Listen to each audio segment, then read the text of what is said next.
We're back to Fear Effect. Now I know, last time I said, you know what, I'm done with Fear Effect. I'm not going to retry the final boss over and over and over. Popping in several discs, loading up the game multiple times. It just sounds like too much of a pain in the ass. I'm sure I could beat the boss without too many tries. It just sounds too aggravating for me to even bother. But what I've discovered about Fear Effect, and this is the most innovative thing in gaming today. You want to listen to this? Fear Effect has an infinite life cheat code that you don't pay for. Oh my god, right? Who ever heard of such a thing?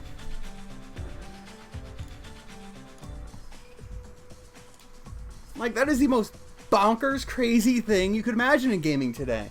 A cheat code for free? What madness is this? So what we're going to do is boot up this unlimited health cheat code and see the, not the true ending, but the good Hana ending. Because I don't want to play through the whole thing on hard to get the true ending, which is what you have to do, apparently. And we're just going to at least see that. So let's see. The credits screen.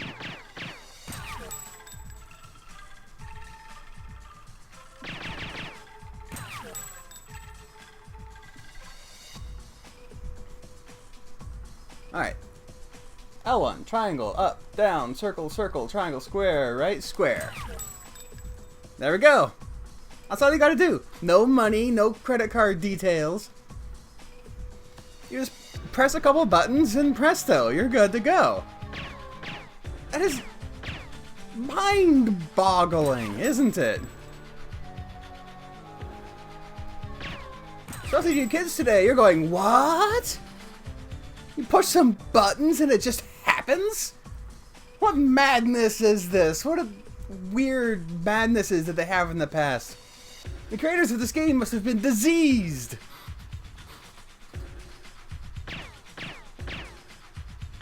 Let's see, where were we?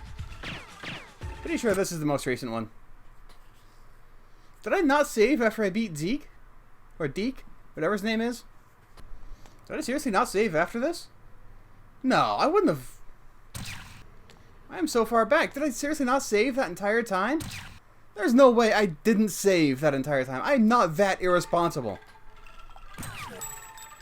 I mean, I did so much after that. There were several cutscenes. There were several puzzles. Oh my god, I seriously didn't save after I beat Deke. I think, do I have the eye? I do have the eye. Okay, I did save after that. I was just going, no frickin' way I didn't save after I beat Deke. That is just not how I do things. I'm not that irresponsible. So, okay, I think all we have to do is run to the last door and get transported to the second disc. I just edited this and I forgot which way is the right way. That's not the right way. I'm going the literal exact wrong direction right now. Was it Deke or Zeke? I think it was Deke, right? I don't think there was anyone named Zeke in this game.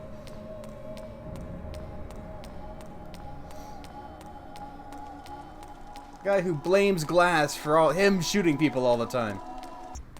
Probably could have gotten infinite ammo too, but I don't think I need it. I'm gonna be nice and relaxed just with the ammo I have.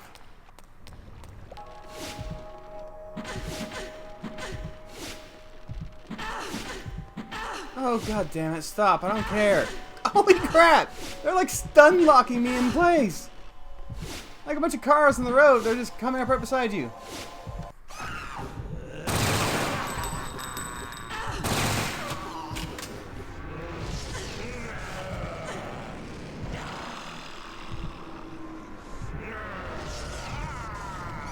Yeah, this boss really wouldn't be too tough if you tried enough. It's just very basic pattern recognition.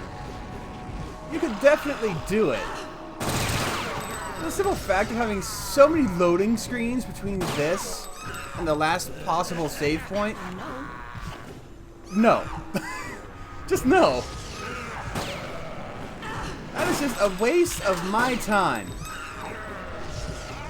Just the fact that you have to load two different discs for it. Like, get up from your chair, and pop in 2 different discs just to restart the match. It's crazy.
Like, imagine if there was a fight in Final Fantasy VII like that.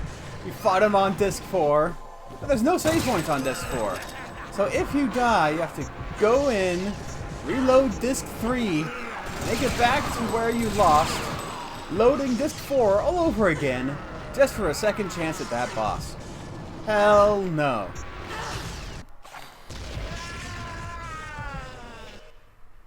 You can make a change, Hana. I hope I don't see you again. Farewell.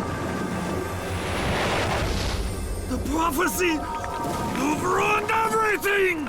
Not yet, Jin.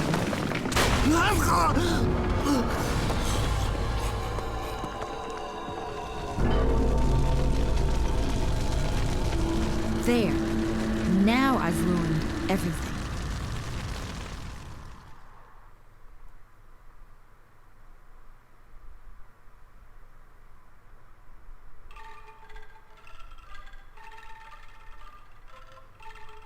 Well, was it worth it? Would it have been worth all that hell of going through the boss and several discs multiple times just to get that? Do you feel as gypped as I do right now? I know it's not the true ending, but holy crap, is that a letdown? I think I like the other ending better, to be honest. The one where she lost. At least she got to look like a badass. Anyway, I guess I should give my thoughts on the game in general. Nothing. I don't think it's a bad game. I made fun of it a lot. I complained about a lot of things. But like I said, it was an innovator. And games that are innovators don't really have much in the way of precedent to work off of. Like, this obviously drew inspiration from other games, but it was still trying to do things in a different way, especially with the animation style. The way the backgrounds are animated and the enemies are painted into the backgrounds. I tried to use the backgrounds as parts of the puzzles, as clues, and the puzzles themselves. So I was trying a lot of really different and unique things, and as is always the case when you try different and unique things, they don't always work, and they don't always hold up through time. A lot of the things this game does have just flat out been done better since then. But again, back in the PlayStation days, games like this were rare or to non-existent. So it was definitely worth making. It's worth playing just for the historical value of it. And surprisingly, the art style holds up very well. Like, you can see they look like the Ninja Turtles. But the very fact that you can see separate fingers on their hands was very unique for the PlayStation, believe it or not. You never saw characters who could bend just their index finger. That didn't happen back then. You could take that for granted now, but back then, no, you had flippers or fists. I guess theoretically I could get the Glass ending now, just see what that is. Or both of his endings. But no, I think this is a nice ending point for this series.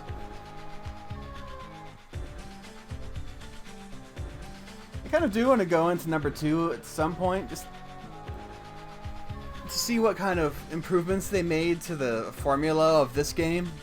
And when I say it's an innovator, when you hear the word innovation, a lot of people think, oh, it created an entirely new genre. No, that's not what I'm saying when I talk about this. It just does things that in a different way than ever, kind of like Nintendo and the Wiimote. That wasn't an evolution of gaming. It didn't invent anything, really.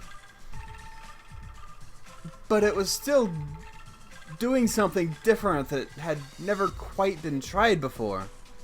There were a lot of hiccups along the way. I learned a lot.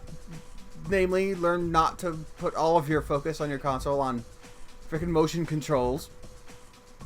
But it was a learning experience for them and the industry, which I think is kind of where this game falls. It doesn't revolutionize the industry, it didn't create genres, but it does do a lot of things that, again, were rare to non-existent at the time. Again, the art style holds up beautifully. Is it literally just cycling through the credits over and over? Is it never going to end? You're just going to have an endless credit sequence? I mean, I'm pretty sure the credits, when you click on the front menu, are perpetual, but is this actual post-game credits infinite? Is this going to keep... Have I been seeing the game designers over and over and over and over again?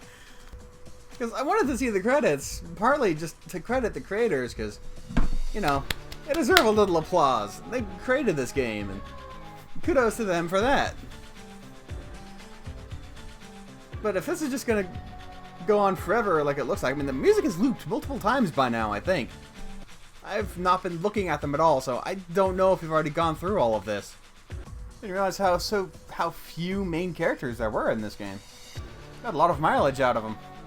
Okay, we're in QA. If it loops back around to producers, we know it's just looping. Yeah, it's totally looping. So, we're done here. Good game, not great game. Nice innovator to remember. Yeah, that's it. Later.